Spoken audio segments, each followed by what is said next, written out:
الحمدللہ وحدہ والصلاة والسلام علی من لا نبی بعدہ اما بعد قال اللہ تبارک و تعالی فی القرآن المجید اعوذ باللہ من الشیطان الرجیم بسم اللہ الرحمن الرحیم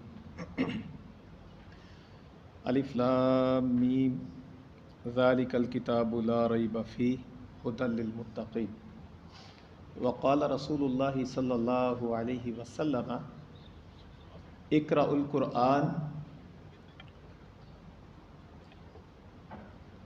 القرآن فإنه یأتی یوم القیامۃ شفیعا لأصحابہ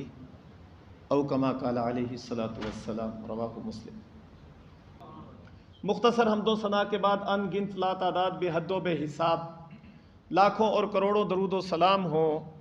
ہادی عالم رحمت عالم سرور عالم سید ولد آدم امام الانبیاء خاتم الانبیاء سید الانبیاء احمد مجتبی حبیب کبریا آپ کے اور میرے پیارے پیغمبر جناب محمد رسول اللہ صلی اللہ علیہ وسلم کی ذات بابرکت کے لیے کہ جن کو اللہ رب العزت نے کائنات میں سب سے اعلیٰ سب سے اولا سب سے بہتر سب سے بہترین بنا کے مبعوث فرمایا ہے، یقیناً آپ کلام کے اعتبار سے بھی کائنات میں سب سے بہتر ہیں اور آپ وجود کے اعتبار سے بھی کائنات میں سب سے بہتر ہیں۔ اللہ تعالیٰ نے آپ کو سب کی سرداری عطا کی ہے۔ بعد از خدا بزرگ توئی قصہ مختصر، اللہ رسول صلی اللہ علیہ وسلم وہ کلام میں بھی سب سے اعلیٰ ہیں، گفتگو میں سب سے اعلیٰ ہیں، ان کی محفل کائنات میں سب سے اعلیٰ محفل تھی، ان کا اٹھنا بیٹھنا کائنات میں سب سے اعلیٰ تھا، آپ کا بچپن سب سے بہترین تھا،